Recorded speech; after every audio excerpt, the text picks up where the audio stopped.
There's no way we could meet this deadline unless everybody, all parties, work together as a team.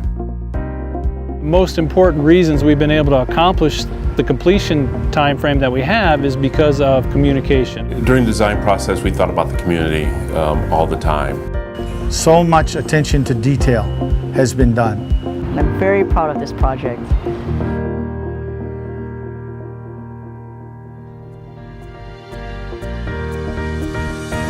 The Kailua Tips and Tunnel project was needed to improve the protection for public health in the community. So right now, the sewage is transported via a force main from Kaneohe, and they have had issues with breaks in that main.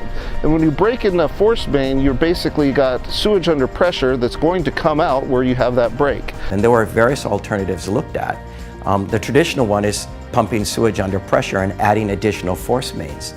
But to do that, the most logical route was to go under Kaneohe Bay, and it's protected.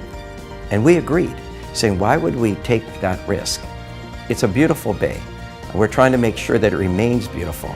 So what the engineers tried to do was think of a different way. And that's actually how the tunnel concept came out, to connect the Kaneohe-Kailua to do a deep gravity tunnel to connect the two treatment plants. So for this particular project, we're responsible for constructing the headworks facility, the tunnel influent pump station, as well as the generator building. People don't realize it because most of it's underground.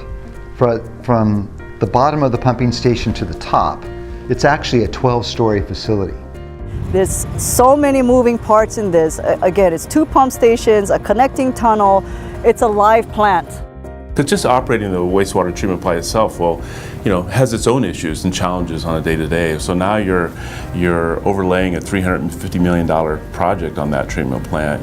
Building 80-foot deep hole, 80-foot diameter in the middle of the treatment plant. You're building these new massive 3-story buildings on the treatment plant.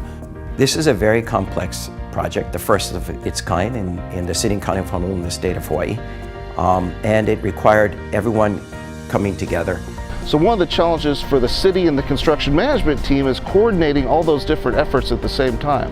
So we've been having a meeting once a week with all these different separate contractors and the owner to ensure that we deconflict the schedules and keep everything happening at the same time while still maintaining that June 30th consent decree deadline.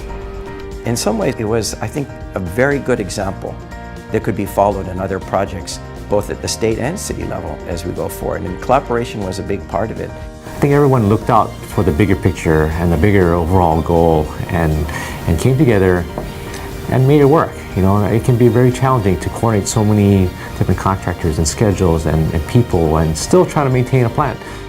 Our overall goal, of course, is to create a facility that protects the environment and the community. To do that, you have to design with the operators in mind. I've appreciated working with Brown & Caldwell. If you look at our buildings, they're beefy, they're spacious, they've accommodated the concerns that we brought up, the noise, the lights, the doors. They've really listened to us. I think we do a good job of trying to engage operation and maintenance folks early in the design process and keep engaging them through the life of the project. So it's great to walk through the site with him and know that we listened to him, we incorporated his suggestions into the design, and that he's getting what he wants, how to operate this facility, how to operate efficiently, how to be good neighbors. Especially living in Hawaii, there's a lot of resources, and we're on a small island here, and so just being able to protect it, being part of a solution and sustaining the island here. In my 38 years of doing this work, this is the most collaborative team that I've been involved with.